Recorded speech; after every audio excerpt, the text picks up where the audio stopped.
Women of Welcome. I hope you're going to join us today for this call with kids in need of defense, because there is a lot happening, not just in the immigration space in general, but for unaccompanied minor kids, migrant kids who are here in the United States.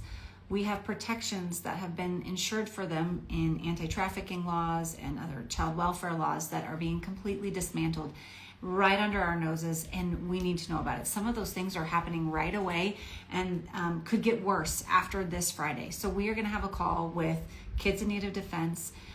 Jennifer Podkol is a leader there, and we're going to learn what some of these rollbacks have been on protection. So if you care about child exploitation, if you care about human trafficking, if you care about kids in the foster care system, if you care about vulnerable children, if you care about immigrants and refugees, this conversation is going to be one that you want to listen to today. It's going to be one that you want to share.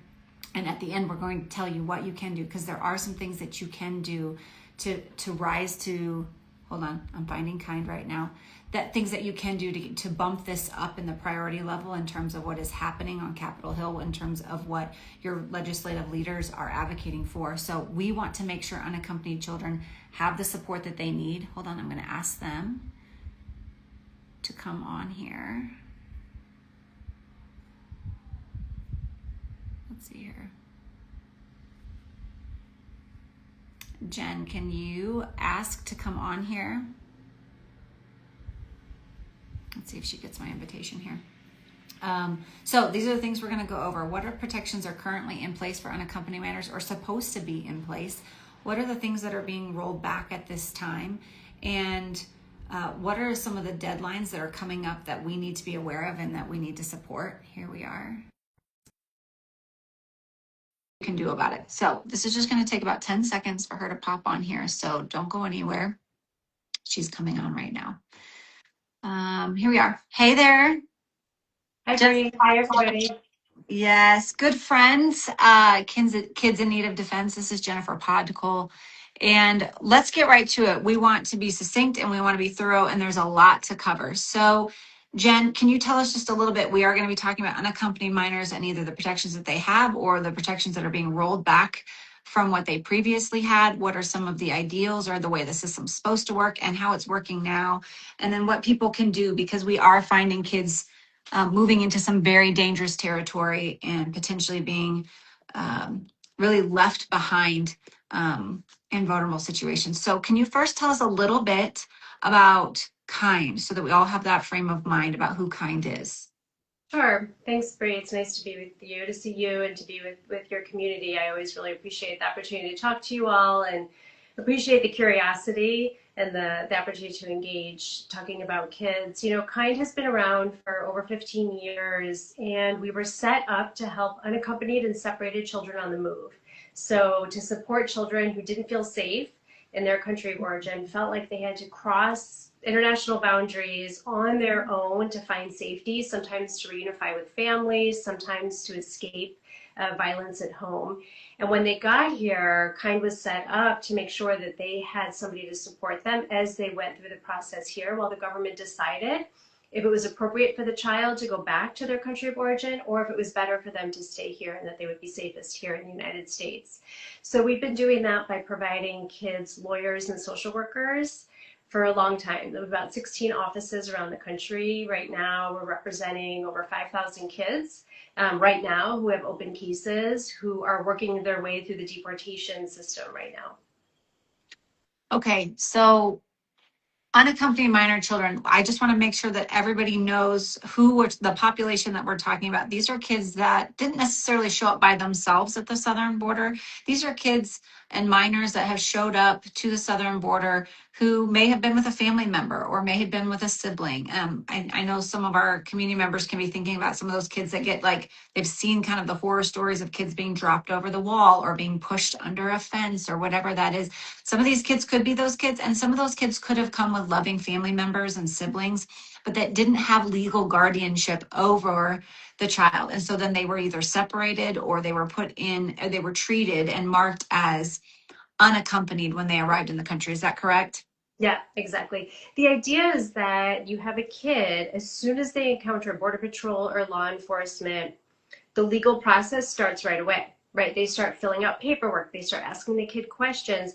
If that kid doesn't have someone who can legally speak for them, they're on their own, right? And so the whole idea was Congress said, look, we need to make sure that these kids are safe, that we have a fair way to kind of get through the system, make sure that they're screened for trafficking, make sure they're being screened, because we don't know if that person with them really is a loving sibling or is it somebody that is dangerous.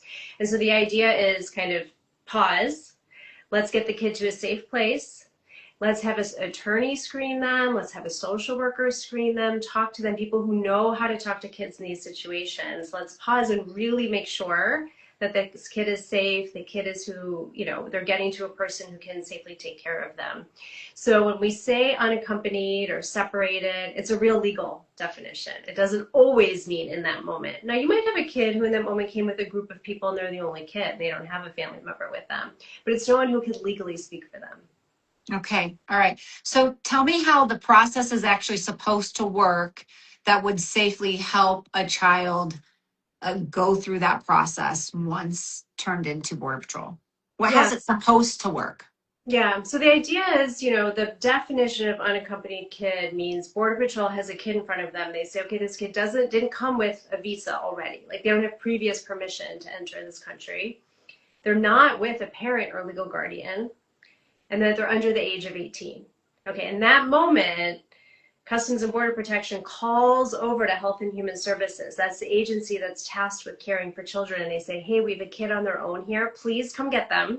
You know, take them to one of your shelters so you all who are professionals in taking care of children can screen them.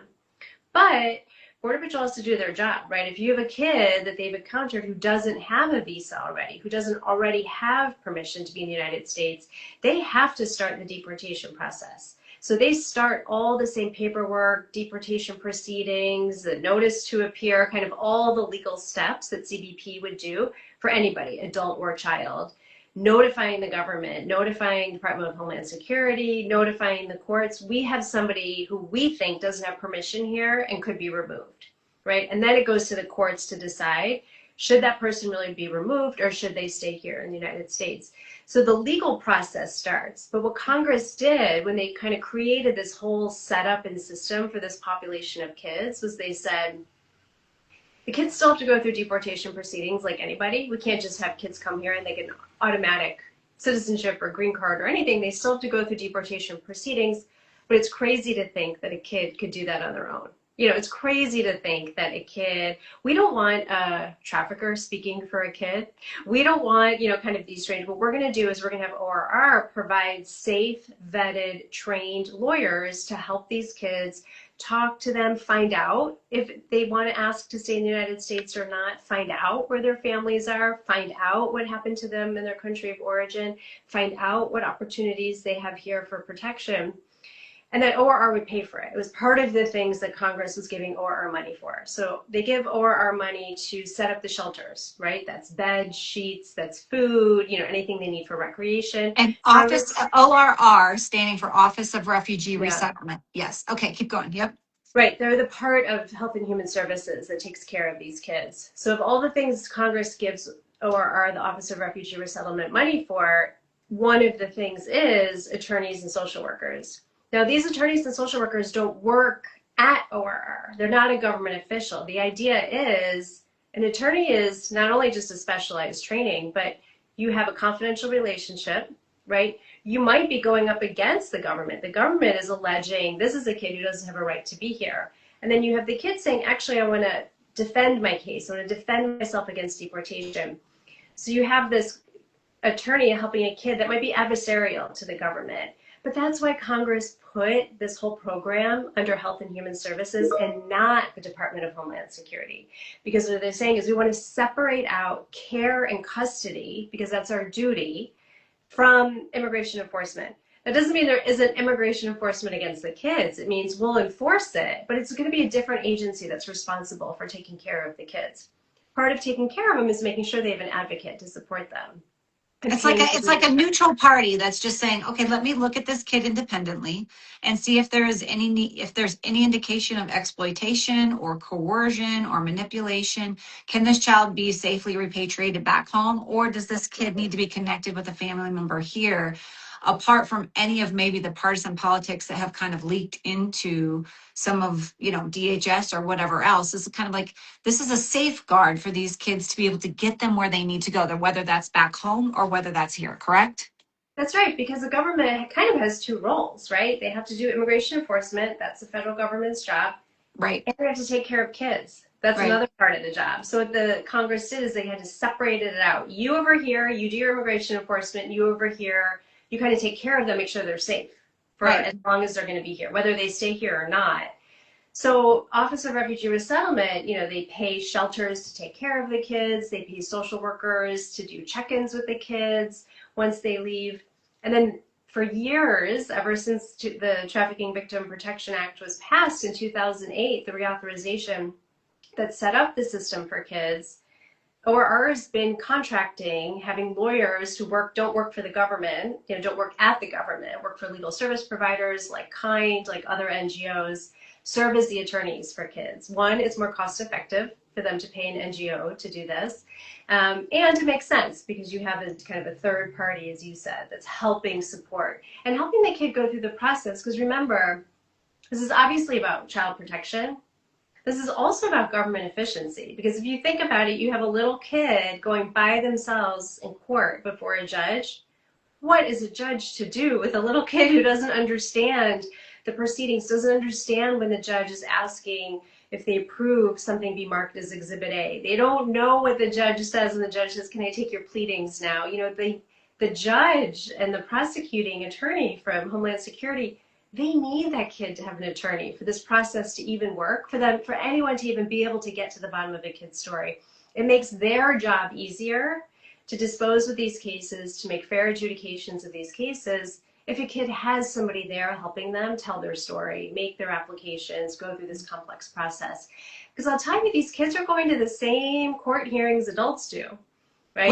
Which is maddening to think about, that we have minor kids going through an adult immigration system and not being treated any differently. And I will tell you, Women of Welcome community, Kind has taken me to court proceedings for UACs and a full master hearing of just a child docket of cases.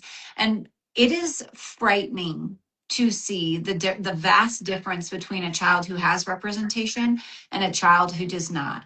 So if you can even just imagine, if you can just imagine your child, if you have a child right now, it doesn't matter the age, if they're a minor, imagine them sitting before a judge in a country that is not their own. So another country that speaks a different language, and they're in there trying to represent what is best for them.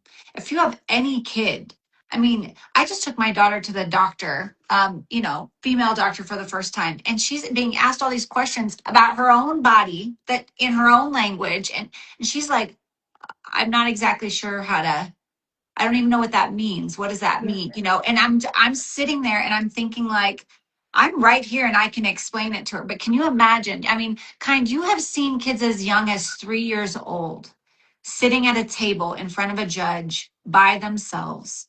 They don't know the language. They're not even potty trained. And we're making kids go through this. Tell me really quickly, so before we get to what is really happening right now, can you tell me what are some of the protections that are supposed to be in place for these kids? We were mentioning the William Wilberforce TVPRA in terms of anti-trafficking laws, and we're seeing those being repealed back, and we want to get to that because that's the real meat of why we're talking today. What are the protections that are supposed to be in place for these kids? Like I said, they're supposed to go, if they're encountered by Border Patrol or ICE, they should be immediately, within less than 72 hours, sent to an appropriate facility for kids, right? They shouldn't be held in adult detention conditions. Border Patrol conditions are not good for anybody long time, let alone children. ICE facilities are not good. Jail-like facilities are traumatic places for young children. Yeah. Exactly. So they're supposed to get them out of there and go to one of these shelters or homes that are run by the Office of Refugee Resettlement right away.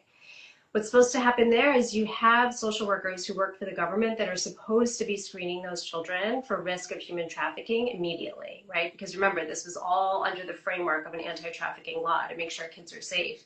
Because unfortunately, there have been, big networks and schemes of people taking advantage of trafficking or exploiting kids, trying to bring them into the country.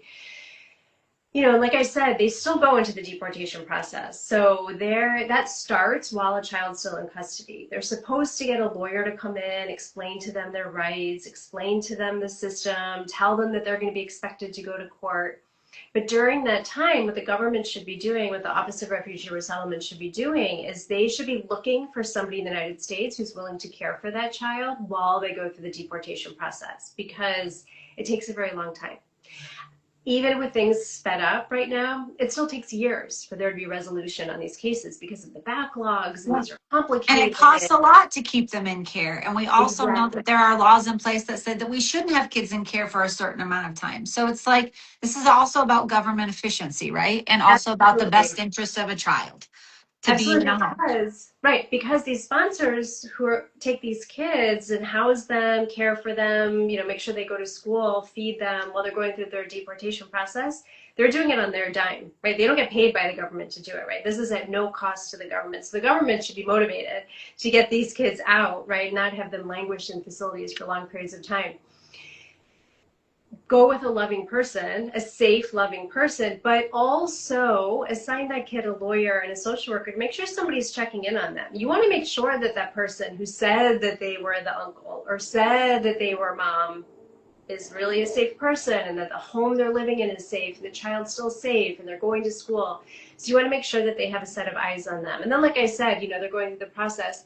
They also have a right to go to school while they're going through their process. Again, this is a good for everybody situation. You don't want kids with nothing to do all day, especially kids who are going to be future U.S. citizens. We need to start setting them up for success, right? So they can be good contributors to our communities, to our economy, so they integrate well. So you want to make sure that these sponsors are sending kids to school, and they have a right to do so.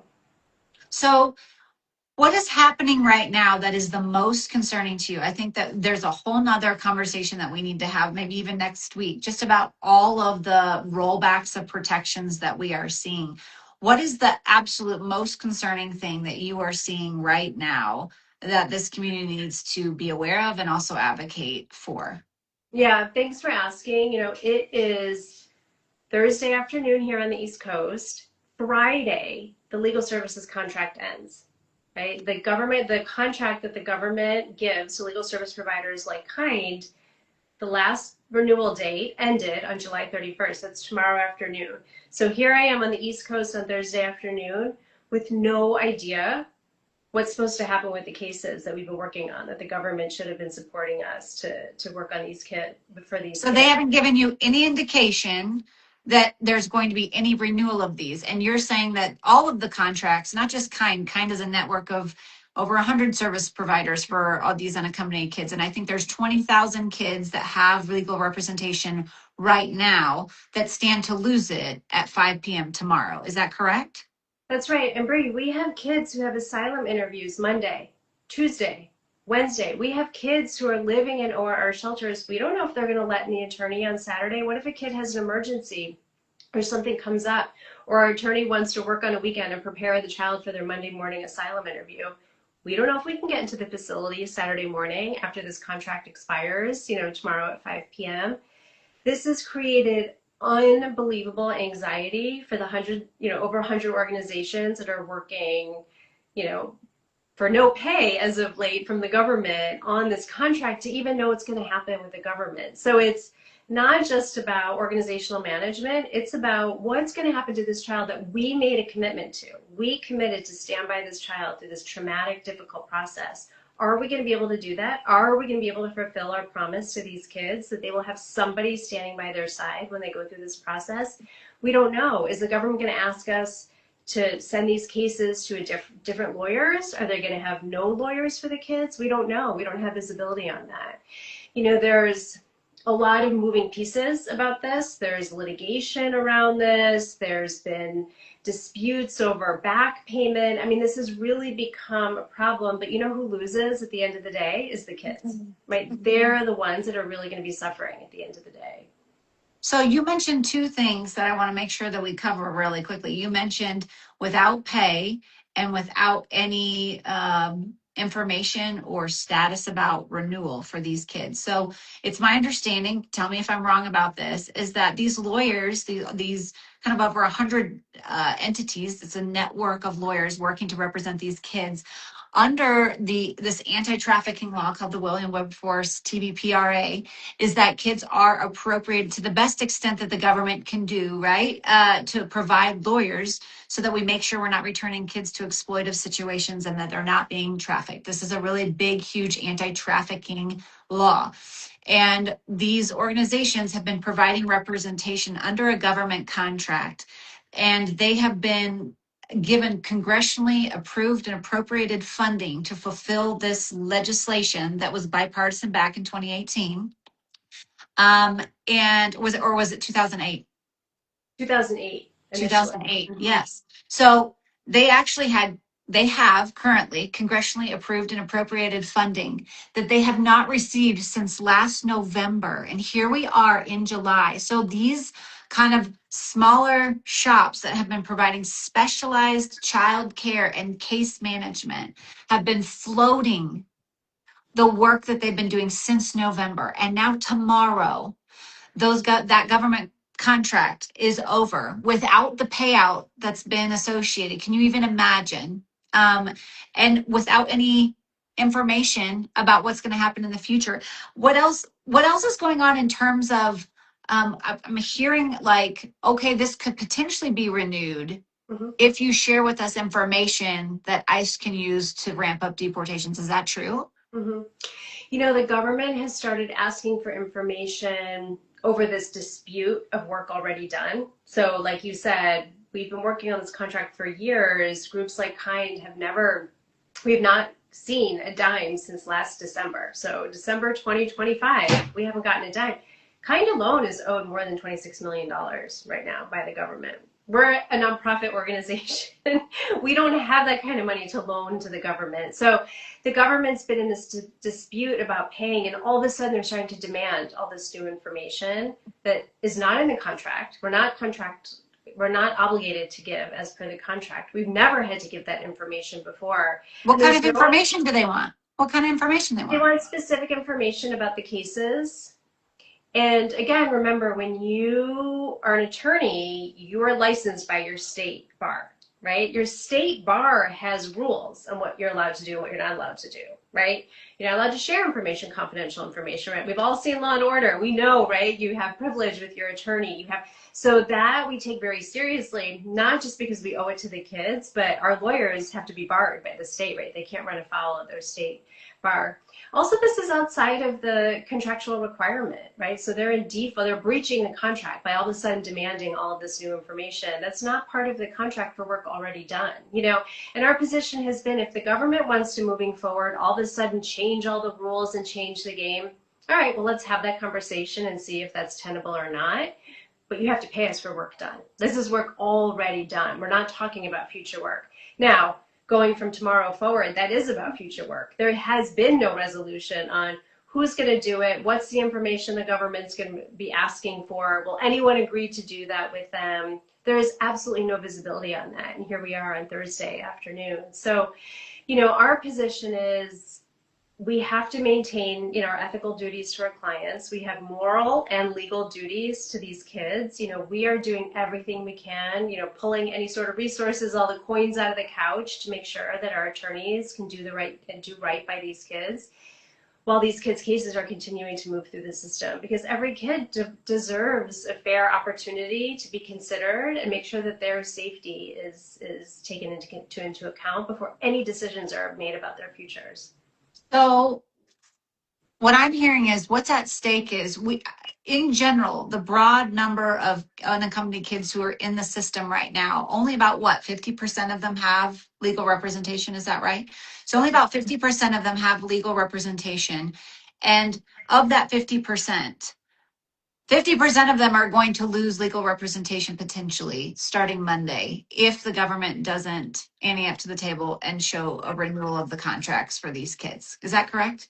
Yeah, I mean, there's organizations that are saying the entire organization is going to have to close our doors. You know, we're not even able to keep our lights on. Other Because they've organizations been are floating saying since November. They've been since floating money November over. of last year. The government's already been taken to the court. A judge has already told the government, you have to keep this contract going.